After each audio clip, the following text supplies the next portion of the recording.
Graça e paz. Quem está feliz com Jesus? Aleluia. Glória a Deus. A alegria é minha, a honra é minha de poder estar aqui mais uma vez, junto com os irmãos, compartilhando a palavra do Senhor. É um prazer servir vocês, tá? É de coração. E diante do tema, intimidade, tenho certeza que Deus vai falar um pouquinho ao seu coração, porque falou demais no meu. Eu aprendi que primeiro a palavra tem que tratar aqui, seja ela para você voar, seja para você tomar uma chicotada, mas primeiro tem que falar aqui. Então sinta-se confortável com a palavra de hoje, tá? Primeiro falou como pregador. Deus seja louvado. Pode tomar teu assento, querido, em nome de Jesus. Traga um abraço do Pastor Du, Pastora Sabrina, Cape Cod. Lá Deus tem feito coisas maravilhosas, assim como aqui em Worcester. Deus está nessa casa, Deus está nesse sonho, nesse projeto. Mas para as coisas caminharem, é preciso haver um alinhamento, concorda? Para as coisas andar em sintonia entre homens e Deus, é preciso ter uma sintonia entre liderança e uma sintonia em especial com Deus. Tema que Deus colocou no meu coração: o tempo da promessa. Deus, Ele tem prazer em compartilhar com a sua criação algumas coisas. Mas conforme a intensidade de uma entrega, de uma intimidade, maior é a proporção que Deus se dá por se manifestar para aquelas pessoas. Então, quanto mais intimidade eu tiver com Deus, mais Deus vai ter satisfação e prazer em me contar algumas coisas. É assim que funciona no nosso natural. Pessoas no qual nós nos identificamos, a gente tem prazer de contar as boas notícias. E nos momentos ruins da vida, a gente sabe que pode chegar ali e chorar no ombro. Que vai ter sempre um ombro para nos consolar, nos confortar, nos orientar. Se isso é natural do ser humano, se Deus deixou isso como natural para nós, você acha que com Deus é diferente disso? Não. Buscar-me-eis e me achareis, quando me buscardes de todo o coração. Em outras palavras, quando você realmente decidir desenrolar uma amizade, uma intimidade comigo, o meu prazer vai ser ouvir a tua voz e contar alguns segredinhos para você. A intimidade, ela gera tempo da promessa. A intimidade gera o tempo da promessa. Como assim? Pois é. O negócio foi fluindo tanto assim que eu peguei alguns personagens, mas hoje só vai dar para falar de um. Mas a lista era grande. De algumas atitudes de alguns personagens da Bíblia que tiveram alguma atitude diferente uma da outra. Uns adiantaram a promessa, outros atrasaram as promessas. Mas hoje eu quero falar só de uma passagem. Eu quero falar de Onã e Judá. Atitudes que atrasaram as promessas de Deus. E eu peço a direção do Espírito Santo para que seja claro, para que você possa entender o que Deus realmente quer falar hoje para a igreja, para o seu coração. Muitas vezes na nossa vida, pastor, nós recebemos de Deus um propósito, um chamado específico, uma promessa. Mas passa tempos, passa dias, e a gente não vê essa promessa acontecer. Aí você entra em questionamentos muitas vezes. Mas você já parou para pensar que o cumprimento da promessa vai depender da sua atitude, da sua posição? Primeiro, porque Deus não vai te liberar uma promessa que foi lançada na tua vida se você não estiver estruturado, preparado. Então, ou seja, depende de você o cumprimento da promessa, se preparar. Depende de você se posicionar, se alinhar debaixo de uma promessa.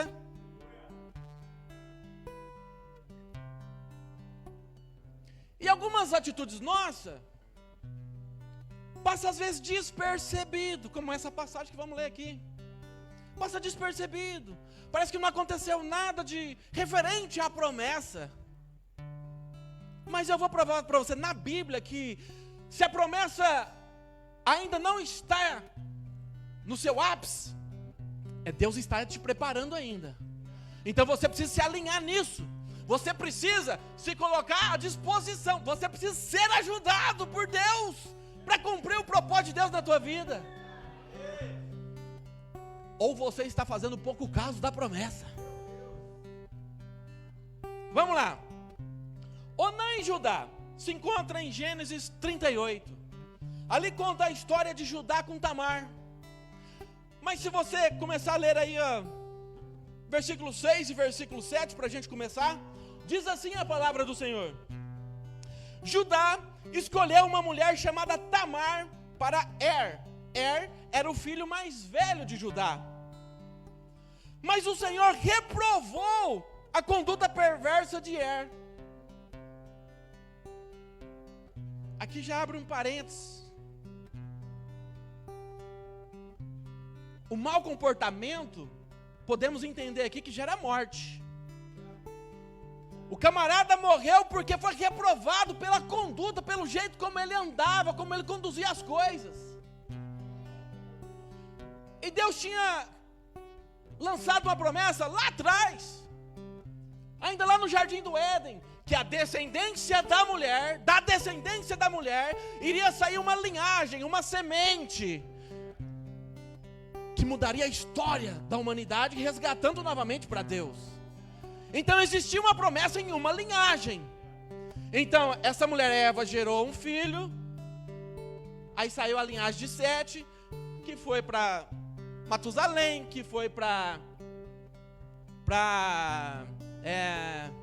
o camaradinha lá, Enoque, que andou com Deus, e foi para Noé, e foi. Chegou em Abraão, chegou em Isaac, chegou em Jacó, e Jacó teve 12 filhos, e um desses filhos é Judá. Então da descendência prosseguiria até chegar em José, chegar em Maria e nascer o Salvador. Então foi feita uma promessa lá atrás. Mas aí esse camarada que faz parte dessa promessa, dessa linhagem, ele começa a desenrolar uma conduta perversa, que não agradava ao Senhor. Deus foi e gerou a morte. Esse era o filho mais velho de Judá. Por isso Deus o matou. Observe bem o seu caminho, porque a má conduta gera morte física, gera morte espiritual, e se você bobear, a morte eterna. Então, as suas más escolhas, o seu mau comportamento, as suas decisões erradas que você muitas vezes toma no impulso, pode sair muito caro para você no final. Pode custar muito caro para você no final. Observe bem o caminho que você tem andado. Observe bem as suas atitudes que você tem tomado, para que seja dignas de Deus levantar do seu trono e falar: servo meu, em quem me comprazo, em quem tenho deleite, em quem eu tenho prazer de compartilhar os meus planos. Que seja assim, e não aquele servo mau e infiel: afasta de mim, porque não te conheço.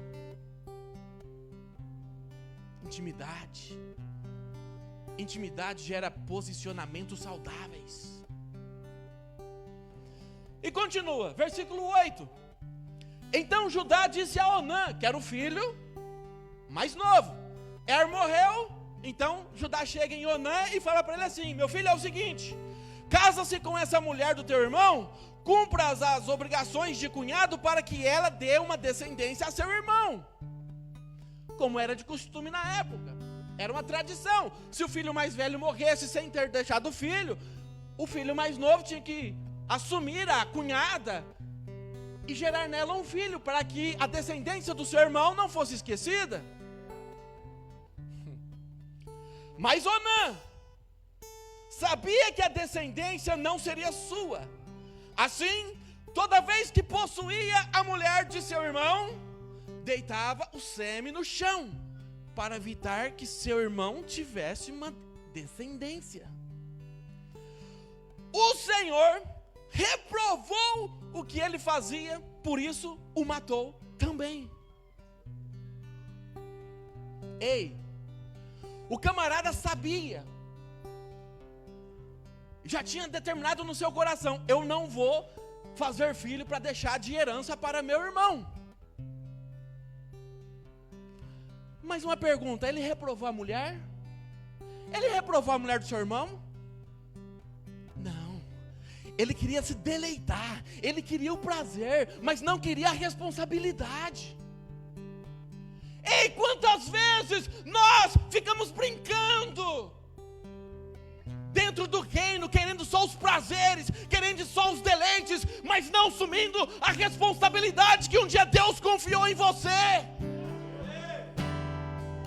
Quantas e quantas vezes? Muitos querem o prazer, mas não querem o compromisso. É fácil, né? Vem cá, hoje eu quero desenvolver um momento de prazer com você, mas na hora da responsabilidade, deitava fora. E o Senhor só olhando lá de cima: ei, eu tenho um propósito nisso daí, meu camarada. Você está empatando a promessa.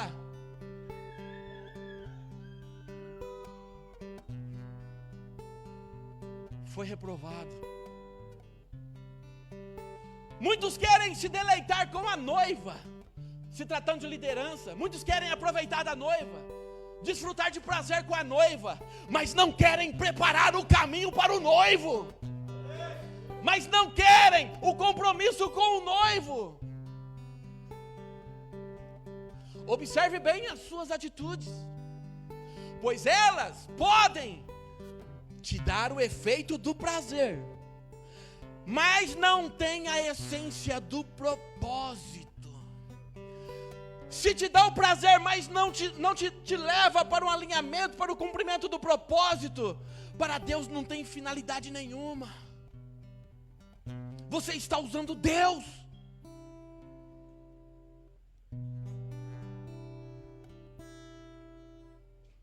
E o que aconteceu? Deus matou Onã.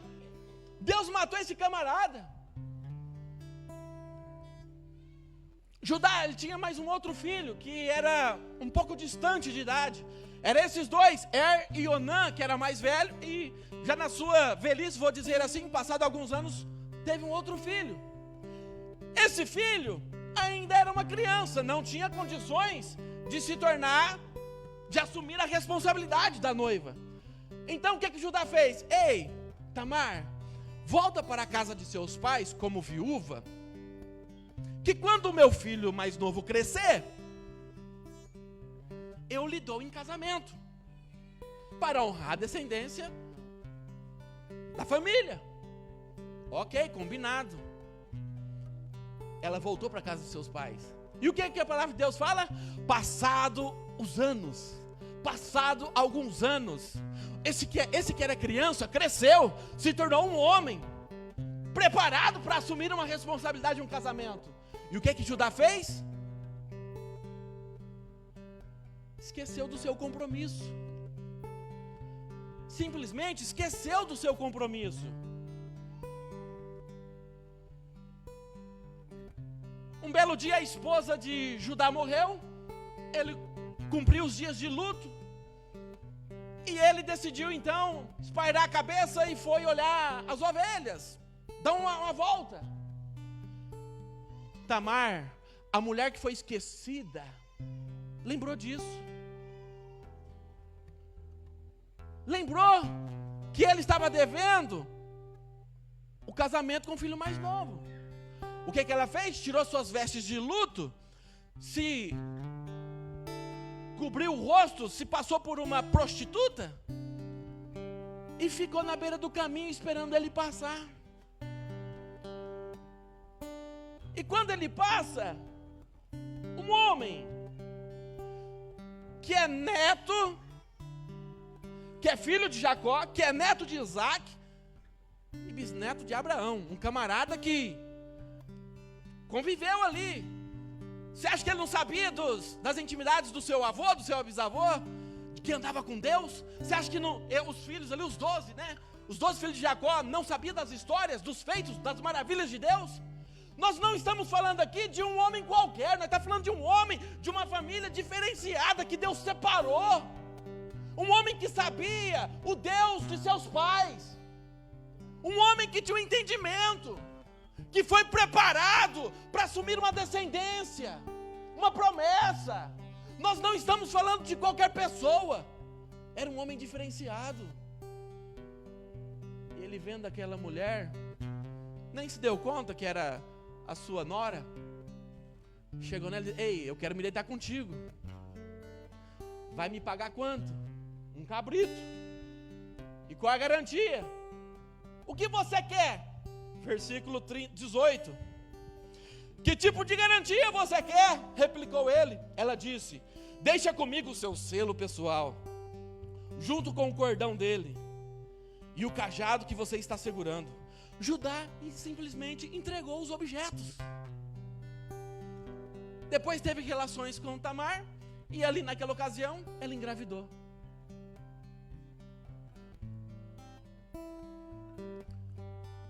O que essa mulher pediu para ele? Selo.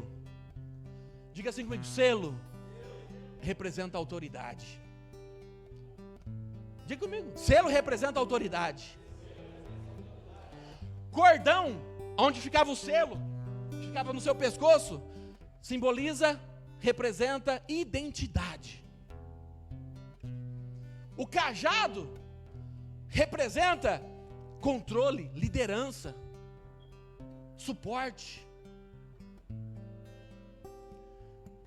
Um camarada que tem toda uma bagagem, uma experiência com Deus, das histórias que tanto ouviu falar, por um momento de prazer, entregou tudo que ele construiu a vida toda. Se entregou tudo que ele construiu em Deus, tudo que Deus foi lapidando no meio do caminho, por um momento de lucidez, de querer espairar a cabeça, sair da rotina, respirar novos ares, entregou tudo.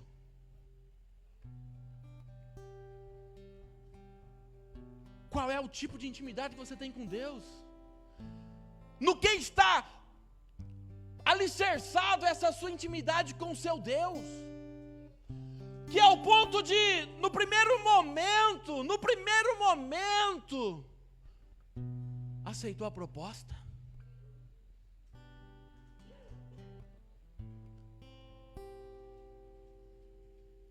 Algumas atitudes nos levam ao encontro da destruição. Cuidado com as suas decisões.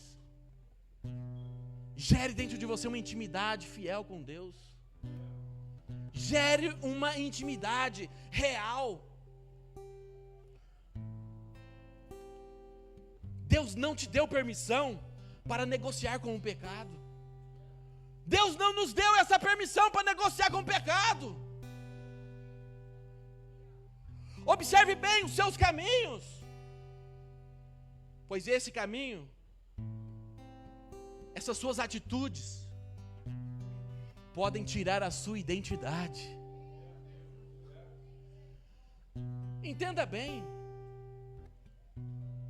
O que a Bíblia fala de selo, pastor? Vamos lá. O filho pródigo, um exemplo. Perdeu tudo. Pegou tudo que o pai tinha disposto, foi, gastou, perdeu tudo. No primeiro momento que ele volta, o que o pai recebe ele como um abraço? Qual é a sequência disso? Dá para ele novas sandálias, dá umas vestimentas novas e coloca um anel em seu dedo. Anel no dedo, autoridade, símbolo, transferência paterna. Esse selo ele recebeu de seu pai, mano. Ele recebeu de Jacó. Era o selo, era a assinatura, era a autoridade com aquele selo. É a mesma autoridade que Faraó deu para José. O que Faraó falou para José: ei, você é um homem sábio dirigido por Deus. Toma o meu selo e coloca no teu dedo. Toda a autoridade eu te dou no meu reino. Você só estará debaixo de mim. Mas o que você falar está falado. Você vai fazer e desfazer. Eu lhe dou essa autoridade.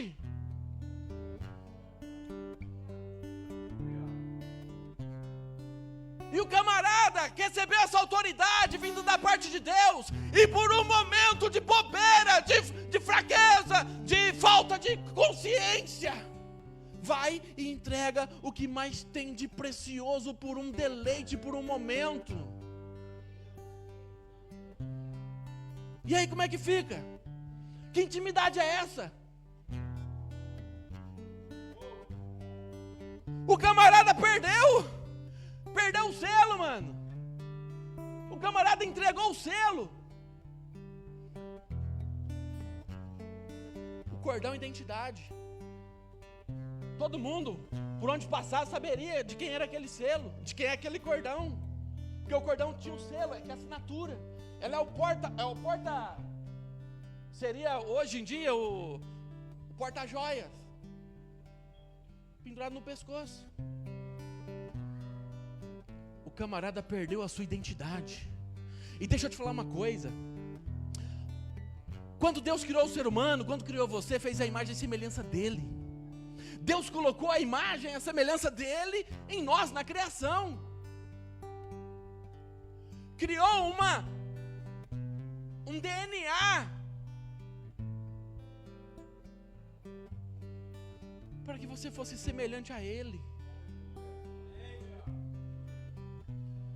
Isso é identidade. Quando você nasce de novo, está certo que essa identidade foi perdida lá no Éden, mas Jesus veio e resgatou essa identidade de novo para nós. E quando você nasce de novo, o novo DNA, a identidade de Cristo Jesus é colocada sobre você no seu novo nascimento. Então Deus constrói em nós a identidade de Cristo. Aí o camarada pega essa identidade, essa semelhança de Jesus Cristo, e entrega como se não fosse nada, como se não tivesse valor nenhum. Faz negociações com identidade, com a autoridade que Deus te deu.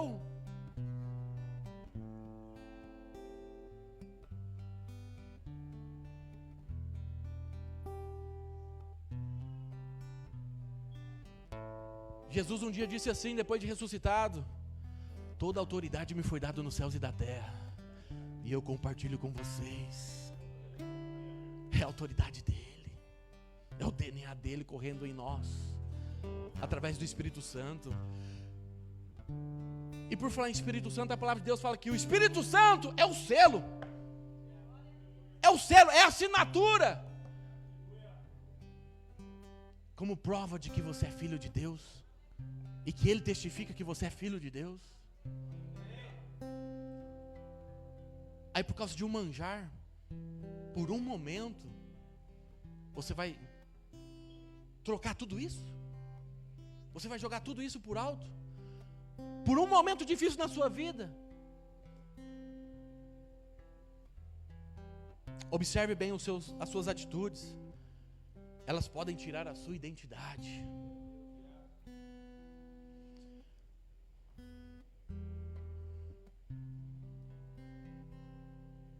Veja só, essa mulher foi embora, pegou as coisas e foi embora. Passados uns 3 meses, barriguinha já crescendo, chegou a notícia: Judá, Judá, a sua nora foi infiel, ela engravidou. Chama ela aqui agora, pois ela é digna de morrer apedrejada viva.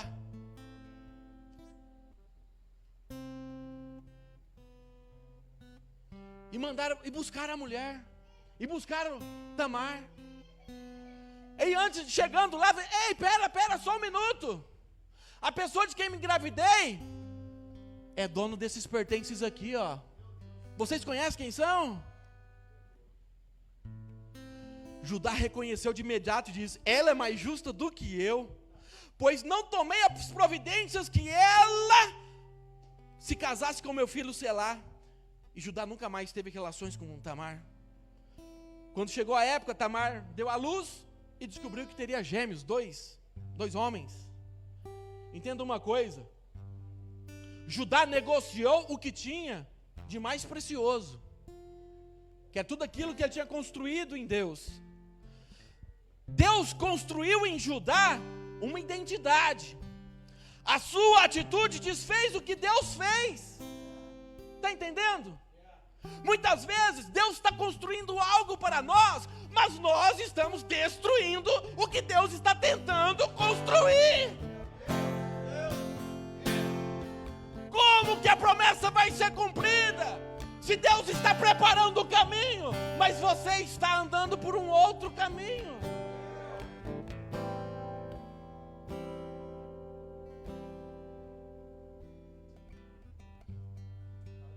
Judá simplesmente abriu mão da sua identidade por um momento de prazer.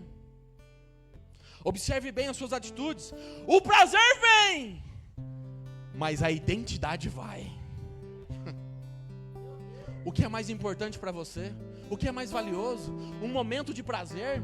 Um momento diante de um pecado escondido, onde que ninguém está vendo, onde você pensa que ninguém está vendo, mas o olho que tudo vê está de olho em você, e está ficando triste, decepcionado. Eu acreditei, eu apostei, eu depositei projetos nesse coração, mas está me trocando por um prato de lentilha, está negociando os meus sonhos, os meus projetos. O prazer vem, mas a identidade vai. O reconhecimento de uma atitude inapropriada muda destino. Foi isso que ele fez. Pequei, errei. O que eu fui fazer? Nesse momento caiu a consciência, caiu, em si a máscara. Deixa eu te falar uma coisa: quando o manjar vem, ele vem fantasiado de coisa gostosa, de coisa prazerosa. Ei, mas por quê? Os seus olhos, a consciência dos olhos, assim como Eva lá no início, nossa, começou a criar castelinho, começou a criar fantasias. Nossa, que delícia, que coisa gostosa. Essa fruta deve ser boa mesmo, hein? E assim a gente vai construindo castelinhos, fantasias, pensamentos a respeito de alguma coisa que não agrada a Deus. Então, você vai criando em si uma expectativa de que aquilo é maravilhoso. Ei, mas depois de consumido, na hora que a máscara cair, na hora que as vendas saírem dos seus olhos, você vai ver o tamanho daquilo que você fez, da tragédia. O pecado vem fantasiado de prazer, de manjar. E esse camarada, quando ela jogou os seus pertences, quando Tamar jogou os seus pertences, ele teve um momento de lucidez. O que eu fui fazer? Eu sou mais errado do que ela. A culpa é minha. Mas diga assim para o seu irmão: Deus é um Deus que dá a oportunidade para recomeçar, para reconstruir, para se reerguer.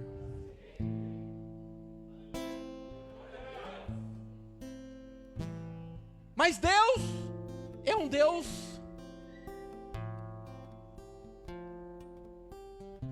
que na sua misericórdia infinita sempre nos dá uma oportunidade para recomeçar. Isso aconteceu em Gênesis 38. Isso está acontecendo no mesmo tempo em que José está lá, no Egito, como escravo. Mas os anos se passam, a família, José se torna governador, a família de Jacó vai para o Egito. E ali no finalzinho, quando Jacó já estava na sua velhice, passando dessa para melhor, ele pede para reunir os seus filhos. Ele reúne seus filhos. Eu vou decretar a bênção para cada filho. E foi o filho mais velho isso, o segundo filho, o outro filho. E chegou na vez de Judá. Olha o que foi profetizado na vida desse camarada. Gênesis 49, de 8 a 12, diz assim: Judá, o pai falando, dando a bênção. Judá, seus irmãos o louvarão, você agarrará seus inimigos pelo pescoço, e todos os seus parentes se curvarão à sua frente.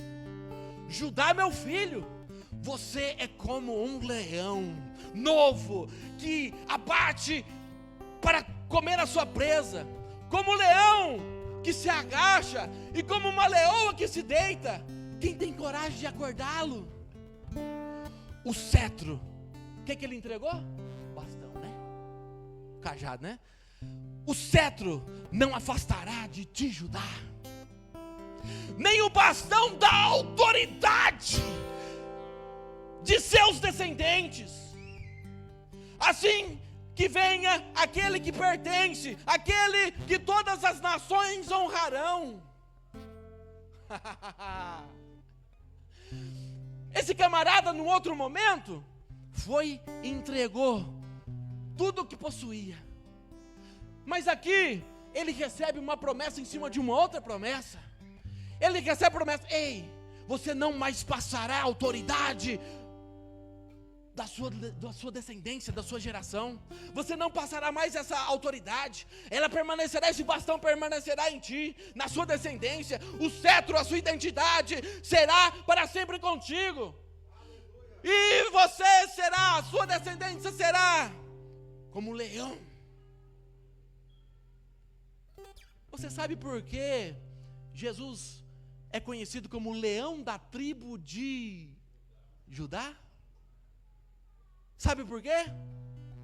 Por causa dessa promessa. Por causa dessa promessa. A promessa foi cumprida. Teve alguns entraves no meio do caminho. Bem sabemos que a promessa foi atrasada um pouquinho. Mas a promessa foi cumprida. Ei, um coração aliado ao propósito traz um recomeço diante da promessa. Um coração alinhado ao propósito traz um recomeço, uma oportunidade diante da promessa. Entender o propósito e se alinhar nele, além de restaurar a promessa, traz promessa sobre a promessa. Qual é a primeira promessa? Mulher, da sua descendência sairá aquele que fará diferentes, resgatará a humanidade. E era sobre essa promessa que Onã estava atrasando. Sabe por quê? Sabe por quê? Ali estava travado Onã e depois consequentemente com Judá. Cada vez que Onã se deitava com a mulher e jogava fora, era um dia a menos atrasando a vinda de Jesus Cristo. Sabia disso? Toda vez que ele se deitava com a mulher, mas na hora do coito, ele tirava fora, ele estava atrasando a promessa. Ou seja, era um dia a mais, até a próxima vez que eles fossem se encontrar, para se atrasar. Passaram anos, até o menino crescer, esperando a promessa, e Judá foi negligente. Então, anos, a promessa da vinda do Salvador foi atrasada, por causa da atitude por causa dessa passagem.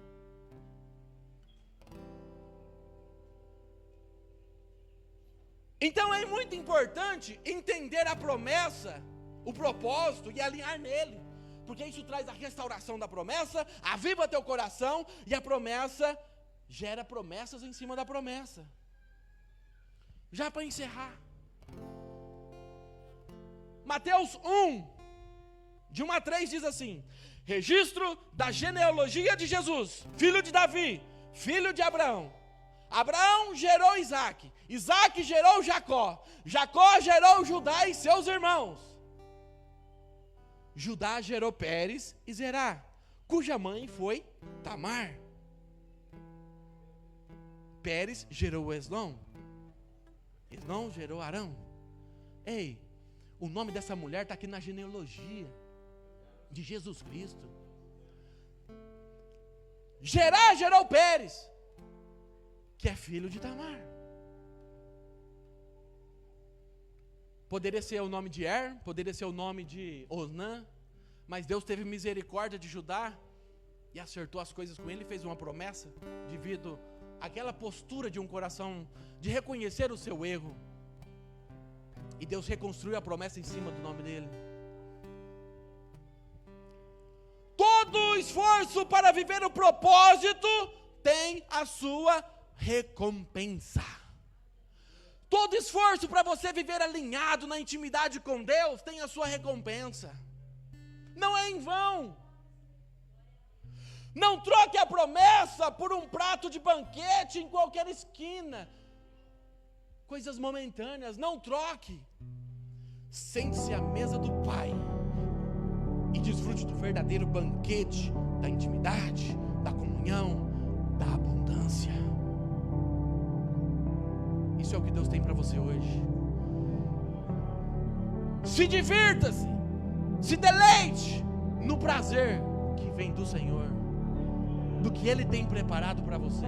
Que essa venha ser a sua alegria, que esse venha ser o seu desejo, até a volta do nosso Senhor e Salvador. Amém?